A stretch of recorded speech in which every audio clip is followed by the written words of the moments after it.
اب یہ ہے کہ غسل کے سامان کی فہرست: نمبر 1، وافر، پاک اور صاف اور ضرورتاً نیم گرم پانی، بیری کے پتے، صابن یا شیمپو، کافور. اب یوں سمجھیں، بیری کے پتے، صابن، کافور، کیمفر، کنگھی یا نہ بھی ہو تب بھی کام چل جاتا ہے، ہاتھ بھی کنگھی بن جاتے ہیں، روئی، ڈسٹ بن، کپڑے یا ربڑ کے دستانے، گلوز، جسم خشک کرنے کے لیے تولیہ یا کوئی بھی صاف کپڑا، رنگین چادریں جو میت پر پردے کے لیے یا اٹھانے کے لیے استعمال ہوں گی. یہ کفن تو بعد میں ڈالا جاتا ہے نا، تو نہلاتے وقت چادر سے ڈھانک دیا جاتا ہے. جیسے بیڈ شیٹس ہوتی ہیں نا، وہ سب سے اچھی رہتی ہیں. وائٹ نہ ہو، کیونکہ وائٹ گیلے ہونے کے بعد نیچے سے ننگا ہونے لگتا ہے انسان. یوزڈ چادریں بھی استعمال ہو سکتی ہیں. اسی طرح اگر پردہ، کرٹن، اسکرین بنانی ہو تو اس کے لیے بھی چادریں اگر کھلی جگہ پہ کر رہے ہیں. غسل دینے کی جگہ کا انتخاب کرتے ہوئے مندرجہ ذیل باتوں کو ذہن میں رکھنا ضروری ہے. نمبر 1، یہ جگہ صاف ستھری اور ہموار ہو. غسل کی جگہ کا انتخاب کرتے وقت پانی کے نکاس کو بھی چیک کرنا چاہیے. یہ نہ ہو کہ وہ میت کا سارا پانی پورے گھر میں پھیل جائے. غسل دینے کی جگہ اتنی کشادہ ہو کہ میت کے تختے کے علاوہ اطراف میں غسل میں مدد دینے والوں کے بیٹھنے اور غسل کا سامان اور بالٹیاں وغیرہ رکھنے میں مشکل نہ ہو. کھڑے ہو کر دینا ہو تو شاور اوپر سے اس کے ٹیپ اور اس کا انتظام ہو. پردے کا مناسب انتظام ہو. گھر میں اگر غسل خانہ بڑا نہیں تو کسی اور کمرے میں یا برآمدے وغیرہ میں عارضی طور پر چادریں تان کر یا خیمہ لگا کر غسل کے لیے بندوبست کیا جا سکتا ہے. ایسے جائے غسل کو اوپر سے بھی ڈھانپنا ضروری ہے کہ کسی اور کے گھر سے نظر نہ پڑے. میت کو نہلانے والا تختہ سر والی جانب سے قدرے اونچا ہوتا ہے، سلانٹنگ ہو، ایک طرف سے اوپر اور دوسری طرف سے نیچے، کہ استعمال شدہ پانی بہتر ہے. اس کے لیے سر کی طرف تختے کے نیچے 2 اینٹیں بھی رکھی جا سکتی ہیں. اگر تختہ آپ کو اسٹریٹ ملے تو آپ کیا کریں، سر کی طرف سے ذرا سا اوپر کر لیں. انشاءاللہ الہدا میں جو مسئلہ ہے اس کی آپ کو پریزنٹیشن ابھی دکھا دیں گے.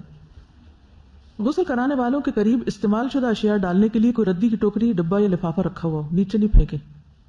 ویسے میت کے اوپر سے جیسے روئی سے آپ ناک اور منہ وغیرہ صاف کرتے ہیں تو پھر وہ روئی پھینکنے کے لیے ڈسٹ بن ساتھ ہی رکھا ہونا چاہیے. غسل کا پانی بالٹیوں یا ٹب یا بڑے برتنوں میں وافر مقدار میں پانی تیار رکھا ہو تاکہ دوران غسل ختم ہونے پر تاخیر کا امکان نہ ہو. لٹکے نہیں کام. غسل کا پانی پاک اور صاف ہونا ضروری ہے. بوقت ضرورت پانی نیم گرم بھی کیا جا سکتا ہے. بیری کے پتوں کو کوٹ لیا جائے اور اسے غسل کے پانی کی تمام بالٹیوں میں ملا دیا جائے. اسی پانی کی ایک بالٹی میں کافور بھی ملا کر اسے الگ ایک طرف رکھ لیا جائے. یعنی ایک بالٹی میں کیا کریں گے، بیری کے پتے ساری بالٹیوں میں تھوڑے تھوڑے پیس کے ڈال دیں گے اور ایک بالٹی میں کافور ملا دیں پانی میں اور الگ ایک طرف رکھیں. یہ آخری بار بہایا جائے گا، جو تیسری بار ہو سکتی، 5ویں بار یا 7ویں بار، ایز پر نیڈ. اس کی کیا دلیل ہے کہ 3 بار پانی ڈالیں یا 5 یا 7؟ ام عطیہ انصاریہ کہتی ہیں کہ جب رسول اللہ صلی اللہ علیہ وسلم کی بیٹی کی وفات ہوئی، آپ وہاں تشریف لائے اور فرمایا 3 یا 5 مرتبہ غسل دے دو، یعنی سارے بدن پر 3 یا 5 مرتبہ پانی بہاؤ. اگر مناسب سمجھو تو اس سے بھی زیادہ دے سکتی، یعنی 7 دفعہ بھی ہو سکتا. اور پانی اور بیری کے پتوں سے غسل دو. اور آخر میں کافور، یا یہ کہا کہ کچھ کافور کا استعمال کر لینا، چاہے پانی میں ڈال کے یا ویسے مل کے، یعنی خوشبو لگا دو. اور غسل ایک ہی دفعہ دیا جاتا ہے، 2 بار یا 3 بار نہیں، بلکہ ایک ہی دفعہ. جب آپ غسل دے رہے ہیں تو پانی 3 بار بہائیں یا 5 بار، یعنی سر سے لے کے پاؤں تک. لیکن یہ نہیں کہ آپ ایک دفعہ غسل دے کے تھوڑی دیر بعد پھر لے آئیں میت کو، یہ درست نہیں. مدد کرانے والے اشخاص، مدد کرانے والے، غسل دینے والے کے پاس صرف وہی لوگ موجود ہوں جو اس کی مدد کریں. ان کے علاوہ کسی بھی دوسرے کی موجودگی ناپسندیدہ ہے. غسل کی جگہ داخل ہونے سے پہلے تسمیہ اور غسل خانے میں داخل ہونے والی دعا پڑھ لیں، بسم اللہ اللہم انی اعوذ بک من الخبث والخبائث. لیکن اگر آپ کمرے میں دے رہے ہیں غسل یا صحن میں دے رہے ہیں تو کوئی بات نہیں، بسم اللہ پڑھ کے آپ کام شروع کر سکتے ہیں. میت کے کپڑے آسانی سے نہ اتریں تو کینچی سے کاٹ لیے جائیں. بہتر یہ ہے کہ اتار لیے جائیں تاکہ وہ استعمال ہو جائیں. اگر جسم بہت اکڑ چکا ہے تو پھر کاٹ کے اتار دیے جائیں. میت کو غسل دیتے وقت اس پر رنگدار اور گہرے پرنٹ کا کپڑا ڈالا جائے تاکہ گیلا ہونے پر بھی پردہ رہے. اور میت کو کپڑے کے نیچے سے ہاتھ پھیر کر غسل دیا جائے. یہ بہتر ہے کہ ہاتھوں پر کپڑے کی تھیلی چڑھائی ہو یا ربڑ کے دستانے پہنے ہوئے ہوں. غسل کرانے والوں کو دوران غسل آپس میں غیر ضروری باتیں نہیں کرنی چاہیے. اسی طرح اس موقع پر کوئی دعائیں وغیرہ پڑھنا بھی سنت سے ثابت نہیں. یعنی غسل کرتے وقت خاموشی اختیار کی جائے، ضروری بات کی جائے، دل میں اللہ کا ذکر کیا جائے، لیکن وہاں شور ہنگامہ کرنا کسی بھی قسم کا درست نہیں. ٹھیک ہے. نہلانے والے سب سے پہلے میت کا سر اٹھا کر آہستگی سے اسے بیٹھا ہونے کے قریب کریں. ٹھیک ہے. سب سے پہلے کیا کریں؟ مثلا اگر یہ میت ہے، لیٹی بھی ہے، تو سب سے پہلے کیا کریں؟ ذرا سا سر کی طرف سے اس کو یوں بیٹھنے والی پوزیشن میں بٹھائیں. سمجھ گئے؟ مردہ یوں لیٹا ہوا اس کو یوں کریں، اٹھائیں اور اس کے پیٹ پر آہستہ آہستہ ہاتھ پھیریں تاکہ اگر جسم میں کوئی ایسا زائد مواد ہے جو اٹکا ہوا ہے تو وہ نکل جائے اور میت صاف ہو جائے. پھر اس کے بعد واپس نیچے رکھ دیں. یعنی لیٹے ہوئے پیٹ پہ نہیں ہاتھ پھیرنا، ذرا سا اوپر کو کر کے صاف کر لیں اور نرمی سے دبائیں. حدیث میں آتا ہے علی رضی اللہ عنہ آپ صلی اللہ علیہ وسلم کو غسل دے رہے تھے. رسول اللہ صلی اللہ علیہ وسلم کی کوئی ایسی چیز ظاہر نہیں ہوئی جو میت کی ظاہر ہوتی، کوئی گندگی نجاست نہیں نکلی. حضرت علی غسل دیتے ہوئے کہتے جا رہے تھے میرے ماں باپ آپ پر قربان، میرے ماں باپ آپ پر قربان، آپ حیاً و میتاً، زندگی میں بھی اور وفات کے وقت بھی کتنے پاکیزہ رہے کہ آپ کے اندر سے کوئی گندگی نہیں نکلی. غسل دینے والا اب اپنے ہاتھ پر کپڑا باندھ لے، یعنی کوئی بھی سفید یا تولیہ یا گھر میں سیا ہوا کپڑا جیسے تھیلیاں جیسی ہوتی ہیں، اور ہاتھ اس کے اندر داخل کر لیا جائے. یعنی ہاتھ ننگے سے نہیں غسل دینا، کیونکہ میت کے جسم کا بھی ایک پردہ ہے، تو ننگے جسم کو ہاتھ نہیں لگانا، کپڑے کے اندر سے یا پھر گلو پہن کر. رائٹ، سمجھ گئے؟ اب کیا کریں؟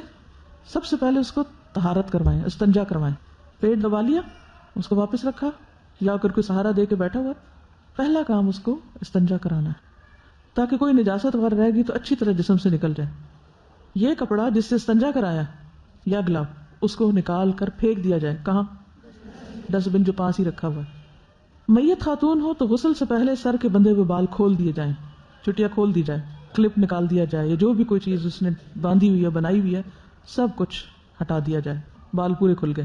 دائیں طرف سے شروع کرتے ہوئے پورا وضو کرایا جائے. جیسے ہم غسل میں بھی کیا کرنا ہوتا ہے، پہلے وضو کرتے ہیں، تو اسی طرح اس میں بھی پہلے دائیں طرف سے، یعنی اب میت لیٹی ہوئی ہے، ادھر سر ہے ادھر پاؤں ہے، آپ نے بال کھول دیے، پہلے استنجا کرا دیا پھر بال کھول دیے. اب شروع کہاں سے کریں گے؟ دائیں ہاتھ اٹھائیں گے، ہاتھ دھوئیں گے، بایاں اٹھائیں گے. اس کے بعد کیا کرتے ہیں وضو میں؟ کلی. میت کو کلی نہیں کرائی جاتی، وہ جو روئی رکھوائی تھی وہ روئی کا چھوٹا سا ٹکڑا اٹھا کے اسے ایک مگ پانی میں رکھا ہوا ہو، اس کے اندر سے پانی میں بھگو کے روئی سے کیا کریں، اوپر کے ہونٹ اٹھا کے نیچے کے ہونٹ اٹھا کے، یا اگر وہ اکڑے ہوئے ہیں تو منہ کے اوپر ہی مل کے 3 دفعہ کلی کرا دیں. روئی کو کہاں کریں؟ ڈسٹ میں پھینک دیں. دوسری روئی اٹھائیں اب ناک میں، پہلے دائیں طرف اور پھر دوسرے پائے سے بائیں طرف، یا ایک دفعہ ایک روئی کا پایا لے کے اس سے کر کے پھر دوسری دفعہ پھر تیسری دفعہ پھر پھینک دیں اس کو بن میں. ٹھیک ہے. اس کے بعد کیا کریں گے؟ اب سر دھویا جائے گا. ٹھیک. ناک اور کانوں میں صاف روئی لگا دی جائے، اٹکا دی جائے، یعنی دھو کے کلی وغیرہ کر کے پھر کانوں میں وہ ڈال دی جائے تاکہ پانی اندر نہ جائے. اب صابن کے جھاگ یا شیمپو سے سر اور داڑھی کے بال آہستہ آہستہ انگلیاں پھیر کر دھوئی جائیں. اب سر دھویا جائے. بقایا تمام غسل کپڑے کے نیچے ہاتھ ڈال کر کرایا جائے، خاص طور پر سطر کے مقامات پر کوئی نظر نہ پڑے، نہ ہی خالی ہاتھ سے میت کو ٹچ کریں. اب یہ جو بات ہے نا، اس کے بارے میں حدیث میں آتا ہے، ام عطیہ کہتی کہ آپ کی بیٹی سیدہ زینب کی میت کو غسل دلانے کے موقع پر نبی صلی اللہ علیہ وسلم نے فرمایا دائیں طرف اور وضو والی جگہوں سے شروع کرو، یعنی ہاتھ وغیرہ اور کلی اور ناک اور چہرہ اور وہ. ابو سعید خدری سے روایت ہے کہ رسول اللہ صلی اللہ علیہ وسلم نے فرمایا کوئی مرد کسی مرد کے سطر کو نہ دیکھے، اور مرد کا سطر ناف سے لے کر گھٹنوں سمیت ہوتا ہے. کوئی عورت کسی عورت کے سطر کو نہ دیکھے. پہلے میت کے جسم کے سامنے والے حصوں کو صابن سے دھویا جائے، گردن کے دائیں طرف سے لے کے دائیں پاؤں تک، اور بائیں پہلو کے بل ہلکی سی کروٹ موڑ کر دائیں طرف کا پچھلا حصہ دھو لیا جائے. اسی طرح بائیں طرف، یعنی آپ نے منہ پہ ہاتھ پہ لیا، پھر اس کے بعد سر کے ساتھ ہی منہ بھی دھو لیں گے، ناک وغیرہ صاف کر کے. اب کیا ہوگا؟ یہ دائیں ساری سائڈ ایک دفعہ دھوئی جائے گی سامنے سے پاؤں تک، اور پھر اس کو ذرا سا بل دے کے پچھلی طرف بھی دھو دی جائے گی آدھی. ٹھیک ہے. سیم پروسیجر لیفٹ سائڈ پہ، دائیں ہاتھ سے شروع کر کے گردن کے بعد کمر، ٹانگ، پاؤں تک دھو کے پھر اس کو ایسے ہی موڑ کے پیچھے سے بھی سارا دھو دیا جائے. اب ایک دفعہ ہو گئی. پھر دوبارہ کیا کریں گے؟ وہیں پھر رائٹ ہینڈ سے بازو سارا شروع کر کے پیچھے سے کر کے پھر لیفٹ سائڈ پہ آ جائیں گے، پھر تیسری مرتبہ آ جائیں گے. ٹھیک. غسل تاک مرتبہ دیا جائے. آخری بار غسل دینے کے لیے پانی میں کافور ڈالنا مسنون ہے، یعنی پہلی دفعہ دوسری دفعہ کس سے کر لیں؟ بیری کے پتوں والے پانی سے، اور صابن بھی بے شک لگا لیں. صابن نہ ہو کسی کے پاس تو خالی بیری کے پتے بھی کافی، کیونکہ وہ دھونے کے لیے استعمال ہوتے ہیں. اور آخری بار کافور والا پانی ڈالیں. ٹھیک ہے. یا کافور ویسے بھی لگا سکتے ہیں اگر نہیں ہے تو، اور اگر کافور نہیں ملا تو کوئی بھی خوشبو لگا سکتے ہیں. ٹھیک ہے. خاتون کی میت تو غسل کے بعد بالوں کی کنگھی کر کے 3 چوٹیاں 3 لٹیں بنا کر پیچھے کو ڈال دی جائیں، یعنی بالوں کو کیا کیا جائے؟ کنگھی کر لی جائے. لیکن اگر کنگھی میں مشکل ہو رہی ہے، کوئی بھی ایسا مسئلہ ہے اور کنگھی نہیں ہے کوئی، تو ہاتھوں کے ساتھ یا کسی بھی طرح سارے بال پیچھے برابر کر کے اور اس کے بعد اس کی 3 لٹیں بنا لی جائیں. ام عطیہ بیان کرتی ہیں کہ رسول اللہ صلی اللہ علیہ وسلم ہمارے پاس تشریف لائے جس وقت ہم آپ کی بیٹی سیدہ زینب کو غسل دے رہے تھے. آپ نے فرمایا 3 بار 5 بار 7 بار، مناسب سمجھو تو اس سے بھی زیادہ بار غسل دو، خوب اچھی طرح دو۔ ام عطیہ بیان کرتی ہے میں نے عرض کیا طاقت میں اور نمبر؟ آپ نے فرمایا ہاں، اور آخری بار اس میں کچھ کافور بھی ملا دینا، جب فارغ ہو تو مجھے اطلاع کر دینا۔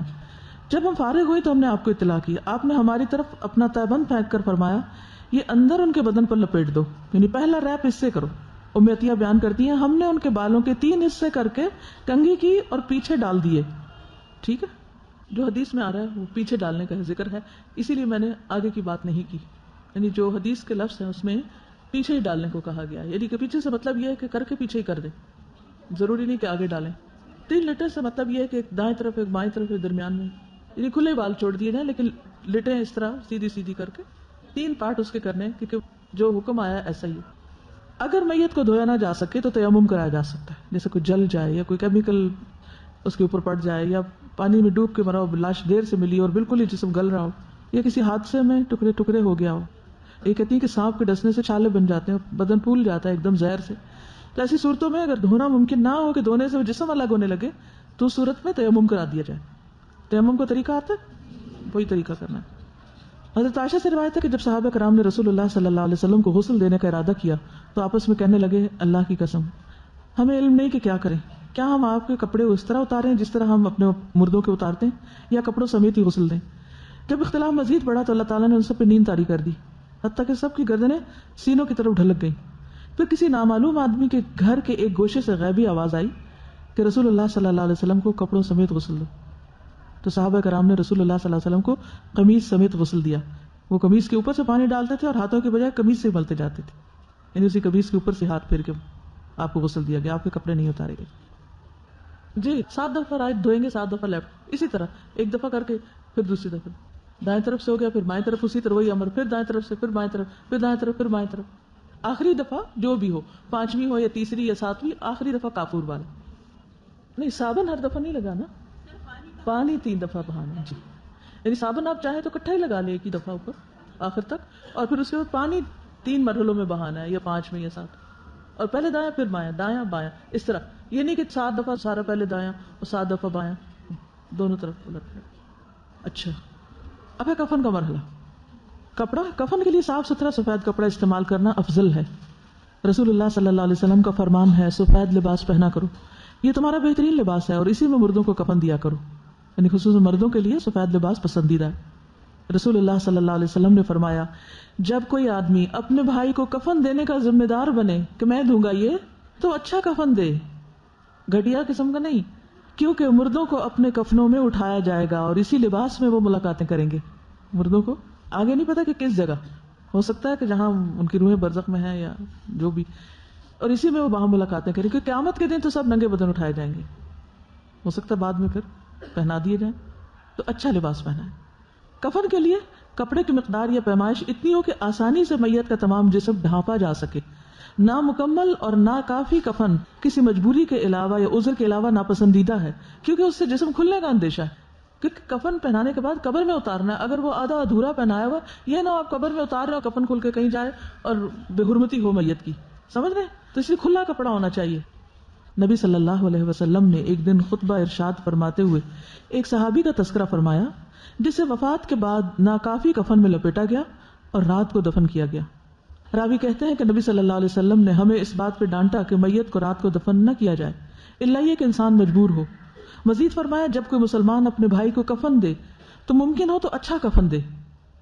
اچھے کفن سے مراد یہ کہ صاف ستھرا ہو، موٹا ہو، بدن چھپانے والا ہو، اور درمیانی قسم کا ہو۔ اس سے مراد مہنگا اور نفیس کپڑا نہیں ہے، یا ریشمی ہو یا بہت باریزے کا کفن دینا شروع کر دیں اور اس طرح کے کام نہیں، معقول بس کپڑا ہو۔ ضروری نہیں کہ بالکل نیا کپڑا ہو، اگر دھلا ہوا ہے تو بھی اسے دیا جا سکتا ہے۔ بعض لوگ آب زمزم میں دھوتے ہیں، اس کی کوئی حقیقت نہیں ہے، اپنی تسلی کے لیے ایسا کرتے ہیں، تو اگر اس کو پانی لگا ہوا ہو یا دھلا ہوا تو بھی کوئی حرج نہیں ہے۔ حضرت عائشہ کہتی ہے کہ میں ابو بکر رضی اللہ عنہ کی خدمت میں حاضر ہوئی، یعنی جب وہ فوت ہونے والے تھے، تو انہوں نے پوچھا رسول اللہ صلی اللہ علیہ وسلم کی وفات کس دن ہوئی تھی؟ حضرت عائشہ نے جواب دیا پیر کے دن۔ انہوں نے پوچھا آج کون سا دن ہے؟ کہا آج پیر کا دن ہے، یعنی منڈے۔ ابو بکر نے کہا پھر مجھے بھی امید ہے کہ اب سے رات تک میں بھی رخصت ہو جاؤں گا۔ ہر چیز میں پیروی کرنا چاہتے تھے۔ اس کے بعد انہوں نے اپنا کپڑا دیکھا جسے مرض کے دوران میں آپ پہن رہے تھے۔ اس کپڑے پر زعفران کا دبا لگا ہوا تھا. انہوں نے فرمایا میرے اس کپڑے کو دھو لینا اور پھر اس کے ساتھ 2 اور ملا دینا, کیونکہ 3 کپڑوں میں کفن دیا جاتا ہے, اور مجھے اسی میں کفن دے دینا. میں نے کہا یہ تو پرانا ہے. فرمایا زندہ آدمی نئے کپڑے کا مردے کی نسبت زیادہ حقدار ہے. یعنی اگر زندہ لوگوں کے لیے نیا کپڑا نہیں تو پرانا ان کے لیے رکھنے کے بجائے پرانا میت کو دیا جا سکتا اور نیا زندہ کو دیا جا سکتا. لیکن اگر زندہ کے لیے بھی نیا اور مردہ کے لیے بھی نیا ہے تو دونوں کو پھر اچھا ہی دے. اور فرمایا یہ تو تھوڑی مدت کے لیے ہوتا ہے کہ کچھ عرصے کے بعد کفن بھی گل سڑ جاتا ہے, پرانا ہو جاتا ہے, مٹی میں مل جاتا ہے. اب کفن کے اجزاء, کفن کیسا ہوتا ہے؟ کفن میں مرد اور عورت کے لیے 3 بڑی چادریں استعمال ہوتی ہیں, اور بس 3 بڑی چادریں. سیدہ عائشہ بیان کرتی ہیں رسول اللہ صلی اللہ علیہ وسلم کو 3 یمنی سفید روئی کی بنی ہوئی سہولی چادروں میں کفن دیا گیا. اس میں نہ قمیص تھی نہ پگڑی تھی, صرف چادریں تھیں. حضرت عائشہ فرماتی ہیں ہم نے نبی صلی اللہ علیہ وسلم کو یمن کی 3 نئی سفید سہولی چادروں میں کفن دیا, جس میں قمیص تھی نہ امامہ, یعنی قمیص کرتا سی کا نہیں پہنایا گیا, اور نہ کوئی ٹوپی اور نہ کوئی سر کا الگ کپڑا تھا, بس اسی میں لپیٹ دیا گیا. اگر ہو سکے تو ایک ہلکی دھاری دھار چادر کفن میں شامل کر لی جائے. سنن نبی داؤد کی کوئی روایت انہوں نے لکھی ہے کہ جب تم میں سے کوئی فوت ہو جائے اور اگر مل سکے تو کفن میں ایک دھاری دار چادر شامل کر لی جائے. یعنی ایسا کیا جا سکتا ہے. یعنی جمنی کپڑے کے اندر دھاریاں ہوتی. ٹھیک. عورت اور مرد کے کفن کا فرق. عورت کو کفن دینے کے بارے میں سنت سے فرق کی کوئی دلیل نہیں ملتی, اور جس حدیث میں 5 کپڑوں کا ذکر ہے وہ ضعیف ہے, اس لیے عورت کو بھی مرد کی طرح ہی کفن دیا جائے گا. علامہ البانی فرماتے ہیں اس مسئلے میں عورت مرد کی طرح ہی ہے, کوئی تفریق کی دلیل نہیں. البتہ لیلہ بنت قانب والی حدیث جس میں نبی صلی اللہ علیہ وسلم کی بیٹی کو 5 کپڑوں میں کفن دینے کا ذکر ہے, اس کی سند درست نہیں. ابن جریج کہتے ہیں کہ میں نے عطا سے پوچھا عورت کو کتنے کپڑوں میں کفن دیا جائے گا؟ انہوں نے کہا 3 کپڑوں میں, اور ایک کپڑا سب سے اوپر ہوگا جس میں اس کو لپیٹا جائے گا. میں نے کہا وہ دوپٹہ نہیں ہوگا؟ انہوں نے کہا نہیں, لیکن کپڑوں کو پیٹیوں کے ساتھ اس طرح جمع کر دیا جائے گا کہ اس کی حیت مردوں جیسی ہو جائے گی. یعنی عورت کی جو سینہ ہے یا باقی جسم, اس کو لپیٹا اس طرح جائے گا کہ وہ پتہ نہیں چلے گا کہ عورت ہے یا مرد ہے. حضرت عائشہ فرماتی ہیں کہ ہم نے نبی صلی اللہ علیہ وسلم کو اسی طرح یعنی 3 کپڑوں میں کفن دیا تھا. لیکن 5 کپڑوں کا جو جواز ہے اس میں آراء ملتی ہے, اوپینینز ہیں, حدیث نہیں ہے. تو بہتر کیا ہے پھر؟ حدیث بہتر ہے. ابن سیرین کہتے ہیں کہ عورت کو 5 کپڑوں میں کفن دیا جائے, قمیص, دوپٹہ, باندھنے کے لیے کپڑے کا ٹکڑا, 2 چادریں جن میں میت کو لپیٹا جاتا ہے. ابن سیرین یہی حکم دیا کرتے تھے کہ کپڑا عورت کے بدن پر لپیٹا جائے, ازار کے طور پر نہ باندھا جائے, الگ نیچے کا اور الگ اوپر کا سینہ بند یہ نہ کیا جائے بلکہ اکٹھا ہی لپیٹا جائے. حسن بصری کہتے ہیں کہ عورت کے لیے 5واں کپڑا چاہیے جس سے قمیص کے تلے رانے اور سرین باندھی جائے. یہ ان کا اپنا اوپینین ہے. ابن سیرین کے نزدیک 5 کپڑوں کی حیت اس طرح بنتی ہے: قمیص, دوپٹہ, باندھنے کے لیے کپڑے کا ٹکڑا اور 2 چادریں. حسن بصری کے نزدیک قمیص, دوپٹہ, تہبند, 2 بڑی چادریں. پھر وہ ورژن الگ الگ ہو جاتے ہیں. کپڑا کم ہو اور میتیں زیادہ ہوں. بعض ہنگامی حالت مثلا جنگ, آفت یا سفر وغیرہ میں میتیں زیادہ اور کفن ناکافی ہوں تو ایک کپڑے میں بھی دفنایا جا سکتا ہے. سمجھ آ گئی؟ 3 مسنون ہے لیکن ایک میں بھی دفن کر سکتے ہیں اگر نہیں ہے کسی کے پاس, جیسے شہدائے احد کے ساتھ کیا گیا. یہ 70 لوگ ایک دن شہید ہو گئے تو اتنے کفن لانا مشکل ہو گیا. اور مصعب بن عمیر کو کس طرح دیا گیا کفن کہ سر ڈھانپتے تھے تو پاؤں کھل جاتے, پاؤں ڈھانپتے سر کھل جاتا, تو اسخر گھاس ڈال دی گئی. اسی طرح جب حمزہ شہید ہوئے یا کسی دوسرے صحابی کا نام لیا فرمایا وہ بھی مجھ سے افضل تھے, لیکن ان کے کفن کے لیے بھی صرف ایک چادر ملی تھی. مصعب بن عمیر کا تو آپ کو معلوم ہے کہ کس طرح مکہ میں جو ایک دفعہ کپڑا پہن لیتے تھے پھر نہیں پہنتے تھے, اور ان کے کپڑے امپورٹ ہوتے تھے اور انتہائی قیمتی ہوتے تھے, ایسی خوشبو لگاتے تھے کہ جہاں سے گزرتے لوگوں کو پتہ چل جاتا کہ مصعب بن عمیر ہے. لیکن جب اسلام لائے تو والدہ سخت ناراض ہو گئی, نان نفقہ بند ہو گیا. پھر جب مدینہ ہجرت کی تو جا کر دن رات قرآن پڑھانے لگے, اور نبی صلی اللہ علیہ وسلم کی آمد سے پہلے پورا ماحول تیار کر دیا, بے شمار لوگوں کو مسلمان کیا.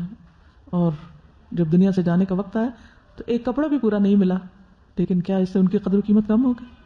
ان کے لیے ہمارے دلوں میں کتنی عزت اور محبت. تو انسان کی عزت اس کے کپڑوں کی وجہ سے نہیں ہوتی, یہ ہمارے خود ساختہ معیار, اس کے کام کی وجہ سے وہ اللہ دلوں میں محبتیں ڈال دیتا ہے. تو اصل فکر اس چیز کی ہونی چاہیے کہ زندگی کیسے گزر رہی ہے. اب یہ کہ کفن ایک طرف رکھ لیا جائے, اور اس کے بعد یہ کہ میت کے جسم کو خشک کر کے احتیاط سے اس کے اوپر کفن کے اوپر جا کے لٹایا جائے. ابھی آپ کو تھوڑا سا دکھائیں گے بھی. خوشبو, میت کو کفن سمیت اود کی دھونی دینا مستحب ہے. اود کی دھونی دینا, بخور نہیں کرتے. نبی صلی اللہ علیہ وسلم نے فرمایا جب تم میت کو خوشبو کی دھونی دو تو 3 مرتبہ دو, یعنی وہ دھواں کر کے تو 3 دفعہ اس کے آس پاس پھیر لیا جائے. اسماء بنت ابی بکر نے اپنے گھر والوں سے کہا جب میں مر جاؤں تو میرے کپڑوں کو خوشبو لگانا, پھر میرے بدن پہ حنوط لگانا, میرے کفن پہ نہیں چھڑکنا, اور میرے جنازے کے ساتھ آگ نہیں رکھنا. ابراہیم نخعی کہتے ہیں کہ میت کے کپڑوں کو خوشبو کی دھونی دی جائے گی اور اس کی سجدے کی جگہ پہ حنوط لگائی جائے گی, خوشبو ماتھے پہ, پیشانی پہ, ہاتھ پہ پاؤں پہ. دھونی دینا ممکن ہے تو میت کو عطر بھی لگایا جا سکتا ہے لیکن الکوہل والا نہ لگائیں. پھر اگر کوئی حالت احرام میں فوت ہو گیا ہے تو اس کا کفن فرق ہوگا, اس کا سر نہیں ڈھکا جائے گا, اس کو خوشبو نہیں لگائی جائے گی کیونکہ وہ حالت احرام ہے, اور قیامت کے دن لبیک پکارتا ہوا اٹھے گا. ایک صحابی میدان عرفات میں اپنی سواری سے گر گئے, اونٹنی نے ان کی گردن توڑ دی اور وہ وہیں وفات پا گئے. چنانچہ نبی صلی اللہ علیہ وسلم نے ارشاد فرمایا, اسے پانی اور بیری کے پتوں سے غسل دو, 2 کپڑوں میں کفن دو, کیونکہ وہ احرام میں تھا نا. خوشبو نہ لگاؤ, نہ اس کا سر و چہرہ چھپاؤ, نہ حنوط لگاؤ. یہ قیامت کے دن تلبیہ کہتے ہوئے اٹھے گا. البتہ عورت کا چہرہ ڈھانپا جائے گا. احرام کی حالت میں اگر وہ فوت ہو جاتی ہے تو کفن میں ڈھانپا جائے گا تاکہ نامحرم اس کو نہ دیکھ پائیں, خواہ وہ احرام کی حالت میں. غسل دینے والے کے لیے خود غسل کرنا یہ مستحب اور بہتر ہے, واجب نہیں, فرض کے درجے میں نہیں. اسی طرح میت کو غسل دیتے وقت باوضو ہونا ضروری نہیں. کیا کہا میں نے؟ میت کو غسل دیتے وقت باوضو ہونا ضروری نہیں. افضل ہے, مستحب ہے, لیکن ضروری نہیں. بعض لوگ پوچھتے ہیں اچھا ہم پیریڈز میں ہم ہاتھ لگا دیں, کچھ نہیں ہوتا, لگا سکتے ہیں, شریک ہو سکتے ہیں, منع نہیں ہے. رسول اللہ صلی اللہ علیہ وسلم نے فرمایا جو کسی میت کو غسل دے وہ خود غسل کر لے, اور جو اس کو اٹھائے وہ وضو کر لے. تو یہ مستحب کے حکم میں ہے, فرض نہیں ہے. عبداللہ بن عمر کا قول ہے, ہم میت کو غسل دیتے, پھر ہم میں سے کوئی غسل کرتا, کوئی نہیں بھی کرتا تھا. ٹھیک ہے. پھر چند احتیاطیں, ہر لپیٹا جانے والا کپڑا قدر مضبوطی سے لپیٹا جائے گا, اور ہر پلڑا خوب پیچھے تک کیا جائے گا تاکہ تدفین کے وقت کھل نہ جائے. کفن اس طرح لپیٹا جائے گا کہ دفن کرتے وقت میت محفوظ رہے. میت کو بستر سے غسل کے تختے تک اور غسل کے بعد کفن بچھے کھاٹ پر ڈالنے کے لیے چادر سمیت اٹھایا جائے. ایسے نہیں اٹھا لیں, یعنی چادر کے اندر اٹھائیں. خاتون کے میت اٹھانے میں اگر مشکل ہو, جسم بھاری ہو, تو محرم مردوں سے بھی مدد لی جا سکتی ہے. یعنی جس ڈیتھ بیڈ سے اٹھا کے تختہ غسل پر, اور پھر تختہ غسل سے اٹھا کر کفن والی جگہ پر. غسل دلانے کے بعد اوپر والی گیلی چادر نکال لیں, اور جسم خشک کرنے کا سارا عمل اوپر سے خشک چادر تان کے کیا جائے تاکہ پردہ رہے. پردے کا اہتمام ہر مرحلے پر. جسم خشک کرنے کے بعد میت کو غسل کے تختے سے اٹھانے سے پہلے اسی طریقے سے نیچے چادر بچھائی جائے گی جس طرح پہلے نکالی گئی تھی. یعنی ایک طرف سے کر کے پھر دوسری طرف سے پھر نیچے سے کھینچ لی جائے. کوئی نامحرم مرد کسی عورت میت کا چہرہ نہ دیکھے, نہ ہی کوئی نامحرم عورت کسی مرد میت کا چہرہ دیکھے. اجنبی عورت کے چہرے اور ہاتھ کو کوئی بھی نہ دکھے. اب آپ کو اس وقت پریزنٹیشن انشاءاللہ دکھائیں گے جس میں مسئلہ دکھائیں گے, اور آپ کو یہاں کفن ڈالنے کا طریقہ بتائیں گے ابھی انشاءاللہ. اس کے بعد آپ سے کلاس میں ایکٹیویٹی کرائی جائے گی. تو آپ سب کیا کریں گے, اپنے گھروں سے 3 کپڑے لے کر آئیں گے, چاہے 3 دوپٹے ہی لے کر آئیں. آپ میں سے ہر ایک کو پریکٹیکلی کرنا ہے یہ کام. ٹھیک, یہ آپ کا ہوم ورک ہے یا کلاس ورک ہے. یہاں آپ کو صرف ڈیمو دکھا دیا جائے گا اور آپ کی ٹیچرز کو مزید ٹرین کر دیا جائے گا تاکہ صحیح طور پر سکھا سکیں. مسئلہ, یہ الہدا کا مسئلہ ہے. مسئلہ کہتے ہیں جس میں غسل دیا جاتا ہے. یہ پیچھے جو روم ہے نا, تو آپ اس کی تصویر دیکھ رہے ہیں, یہ اسٹریچر ہے جس کے اوپر میت کو لا کر رکھا جاتا ہے, جیسے گھر سے لائیں یا ایمبولینس سے اتار رہے ہیں. نیکسٹ, یہ ٹیبل ہے جس پر میت کو واش کیا جاتا ہے. اوپر سے آپ دیکھ رہے ہیں شاور کی طرح وہ پائپ رکھا ہوا. نیکسٹ, یہ کفن والا ٹیبل ہے, اس پر نہلانے کے بعد اس پہ ڈالا جاتا ہے. نیکسٹ, یہ ساتھ اگر کوئی بیٹھنا چاہے تو کرسیاں رکھی ہوئی ہیں, بالٹی ہے, بن ہے, مگ ہے, ٹب ہے جس میں پانی کے اندر بیری کے پتے وغیرہ ڈال کے رکھ دیے جائے پاس. یہ کفن کے مختلف اجزاء وغیرہ ہیں, ریکوائرڈ تھنگس, یہ ساری موجود ہیں اس میں. یہ آپ اوپر 2 چھوٹی چھوٹی دیکھ رہی ہیں ٹاول کے اوپر ٹکیاں, یہ ٹکیاں کافور کی ہیں. یہ کاٹن ہے, عام کاٹن رول جو ہوتا ہے. پھر اسی طرح یہ گلوز وغیرہ اکٹھے رکھے ہوئے ہیں. پھر سیزرز ہیں اگر ضرورت پڑے. یہ کفن پیکج ہے الہدا کا. پھر دعائیں بھی ہیں کفن کے اندر ہم نے رکھی ہوئی ہیں تاکہ اس وقت دوسروں کو بانٹ دی جائیں. لائٹ آن کریں اور چادریں بچھائیں. یہ تینوں چادریں اس طرح بچھا دیں گے جیسے بیڈ شیٹ بچھاتے ہیں نا, ایک بیڈ شیٹ کی بجائے 3 بیڈ شیٹس اوپر نیچے. یہ بیری کے پتے, ٹھیک ہے. انشاءاللہ اس کے بھی ڈرائی پتے آپ کو پیک یہاں سے اویلیبل کریں گے. اس کو رگڑ کے مل کے کیا کریں, بالٹی میں ڈالیں. یہ 3 چادریں دیکھ رہے ہیں, نظر آ گئی 3 چادریں. اوکے, اچھا. اب آپ کیا کر رہے ہیں, رائٹ سائڈ سے لیفٹ سائڈ سے پہلے, کوئی اس میں شرط نہیں ہے کہ رائٹ یا لیفٹ. یہ آپ دیکھیے, پہلی چادر پوری طرح نیچے اچھی طرح اندر کی جائے گی, خوب کس کے اندر ریپ کریں گے تاکہ جسم سمٹ جائے. ٹھیک, اب ادھر سے یہی چادر آپ دیکھیے, ادھر لے جائیے پر. اوپر سے آپ دیکھ رہے ہیں اس کو ذرا سا منہ سے ہٹا لیا گیا ابھی.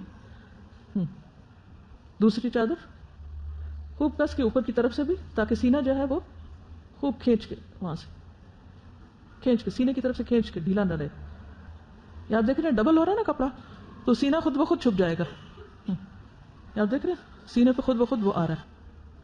3 چادریں, ٹھیک ہے, سمجھ آ گئی. اب یہ آپ دیکھ رہے ہیں الگ سے اسکارف بنانے پہنانے کی ضرورت نہیں, وہ جو چادر کا کپڑا ہے اسی کو سر پہ کریں گے. یدنین علیہن من جلابیبہن, آیت سمجھ آئی؟ یدنین علیہن من جلابیبہن, بس اسی چادر کا ہی گھونگھٹ اوپر کو آئے گا. ان کا سر ذرا سے اوپر کر کے ان کو تھوڑا سا ایسے کر کے دکھا دیں. یہ آپ دیکھ رہے ہیں, یہ اوپر والی لیئر سے سر ڈھک رہا ہے, لٹیں پیچھے ہی ہیں. دوسرا اوپر, بوقت ضرورت کھولا بھی جا سکتا ہے.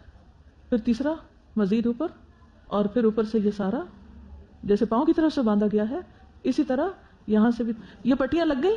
اب اس سے آپ دیکھیں گے کہ اٹھانا دونوں طرف سے کپڑا ایکسٹرا ہے, اٹھانے میں بھی آسانی رہے گی اور رکھنے میں بھی. کسی ایکسٹرا سلائی کی دھلائی کی اور کاٹ پھاٹ کے ادھر اسکارف پہنایا جا رہا ہے, ادھر پجامہ چڑھایا جا رہا ہے, ادھر قمیض سلائی جا رہی ہے, کچھ کرنے کی ضرورت نہیں.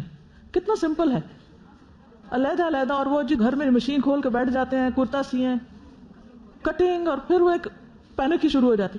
کس قدر سمپل ہے. یہ ہے مسنون طریقہ. سمجھ آ گئی سب کو؟ سمپل 3 چادریں. اس کا اگر آپ میں سے کسی کو اچھی تصویر بنانی آتی ہے یا ڈرائنگ کرنی آتی ہے تو اس سارے عمل کو, یہ آپ دیکھ رہے ہیں اب سینہ نظر آ رہا ہے, کوئی سینہ بند باندھنے کی ضرورت ہے یا کوئی ضرورت نہیں ہے, کچھ کرنے کی ضرورت نہیں, سمپل بس.